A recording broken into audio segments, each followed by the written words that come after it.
Narito na ang PTV Balita ngayon. Dalawang sasakyang pandagat pa ng Philippine Coast Guard ang pinadala para samahan ang ating ito convoy na magdadala ng supply para sa mga mangingisda sa Baho de Masinloc.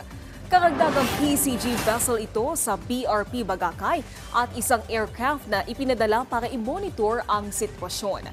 Ang ating ito convoy ay isang civil society initiative at walang kinalaman sa gobyerno. Pero ayon kay PCG Commodore J. Tariela, obligasyon ng PCG na panatilihing ligtas ang mga Pilipino na naglalayag sa loob ng ating exclusive economic zone. Nakaalis na ng Zambales ang convoy at naglalayag na papuntang West Philippine Sea. Pinaplano din ng grupo na maglagay ng boya sa ilang bahagi ng West Philippine Sea na may katagang WPS atin ito. Halos 100 Chinese vessels ang na-monitor ng Philippine Navy sa loob ng West Philippine Sea sa loob lamang ng isang linggo. Ang 78 barko ng China ay namataan magmula May 7 hanggang May 13.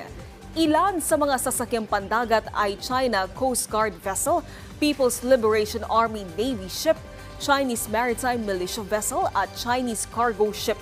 Nakita ang mga ito sa magkakaibang pagkakataon sa Baho de Masinloc, Ayungin Shoal, Pag-asa Island, Kota Island, Likas Island, Panata Island at Patag Island. Ayon sa Philippine Navy, bumaba ang bilang ng Chinese vessels nang matapos ang balikatan exercises. Samantala, alamin natin ang ibang balita mula kay Kurt Ocon ng PTV Davao. Maayong adlaw, gisalyuhan ang partnership sa Department of Social Welfare and Development kung DSWD-11 o City Government of Tagum, pinaagi sa Deed of Use of Rock, aron magbutang og bodega sa bakanting yuta nga dunay 2,000 square meter para sa disaster relief goods. Formal nga gipirmahan ang Memorandum of Agreement kun MOA mahitungod sa proyektong gikinahanglan sa probinsya alang sa pagpalambo sa social welfare facilities.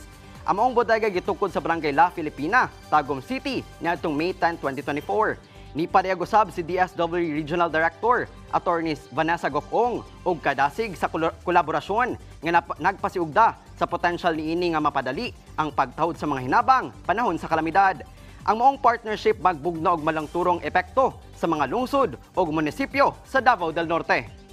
Samtang usa ka gitawag nga false killer whale ang nasiplatan sa kadagatan sa Barangay Burias, Glan, Sarangani Province. Sumala sa Philippine Marine Mammal Standing Network, nakita ang marine mammal atol sa biodiversity assessment and monitoring activity sa maong lugar. Ang false killer whale mo ang pinakadagan nga miyembro sa pamilya sa oceanic dolphin. May sama ang ulo niini sa killer whales. Pinasayisab ang ilang paagi sa pagkaon. Sanglit ginait sa una ang pagkaon, una nila kaunon. Ug kana ginabahin sab sa iyang kaubanan nga dolphin.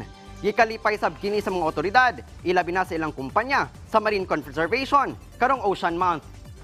Ugmog kato mga nagunang balita din sa PTV Davao. Ako si Kurt Ocon para sa Pambansang TV sa Bagong Pilipinas. Daghang salamat Kurt Ocon.